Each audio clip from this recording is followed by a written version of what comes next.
Hey, let's watch something for the quarantine way. Something Mexican.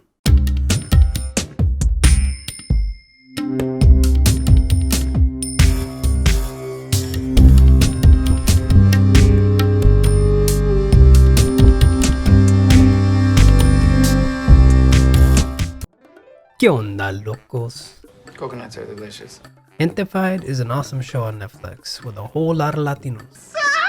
The show delves into the questions of gentrification. I think the word of gentefied is in reference to how people feel forced to assimilate, since gentrification is the process of an area conforming to a middle-class taste. Reminiscent of how we used to say there was high art versus low art, which can be pretty controversial since the question is, who or what decides what is more cultured than the other?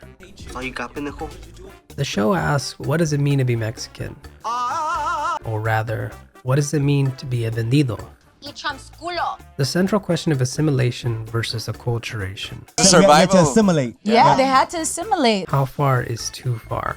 And if you work for a white person, does that make you part of the problem? The show, I can already see, will have lots of seasons, since it keeps you wanting for more and more.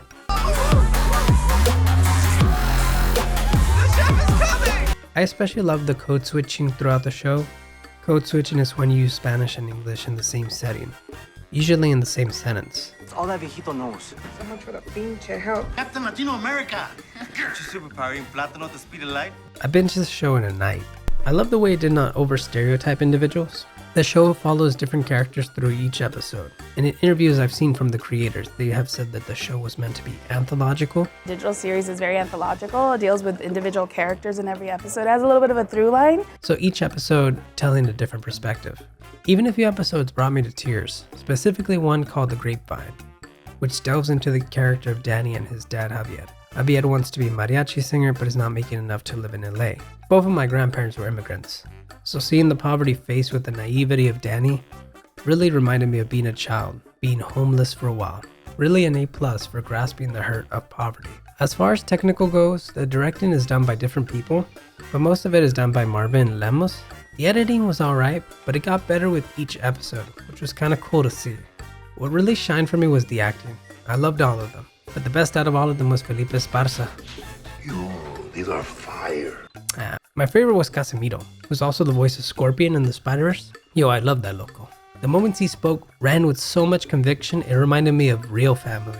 I had an abuelo that we nicknamed Tata. While I was watching the show, Casimiro really reminded me of him. The amount of sacrifice Casimiro does every episode, just to keep his family and everyone feeling stable, is essential to the whole show. The solidarity of family. The story's main premise circles around four main characters, which are Casimiro, Ana, Chris, and Eric. Ana's main struggle is that of being an artist with making money, with Tim being her manager, and being the daughter of an immigrant. The question really of, do you want your children to have more in this life, or to be as strong as you were in order to make it? And that's really important to the essence of the show as a whole. Eric's issue is just wanting to be a good father, while also being a good partner. Casimiro's character has just lost his wife, and is trying to pass on the restaurant to someone so he can finally rest. The central character in my opinion is Chris, who has just come back from Idaho to be a chef, and has to constantly face the question of what it is to be Mexican. The show displays the most beautiful and ugly things of our society within America especially. I was never an exact victim of gentrification since I didn't live in the hood of Laredo. I lived near the train tracks, and even that I lived in Section 8 apartments, so both of those were not looking to renovate or change any time. Even as I go visit now, they stayed the same. But gentrification is for larger cities really. Gentefied is an awesome show that I didn't think would be awesome. Of course, I have always loved America Ferrera, ever since Ugly Betty. But to me, the concept of this show was more dense, with topics like machismo culture, sexual orientation, gentrification, Ophelia, I'm like standing here. dreams, love, unions, losing a parent, and what it means to be a widow, constantly being taken on, which is worth a watch and a rewatch to me. So hopefully you like this review, and hopefully you get a chance to actually see the show. For a while there was a top 10 most watched on Netflix, but I guess it's gone down now. I think it needs a little more appreciation, so if you get a chance to watch it, you don't need to watch it in one day since it does display more like Twilight Zone episodes. Y otra vez I'm Mexican Chewy. Hasta Manana, lokos. Repeated theme is we're gonna be okay.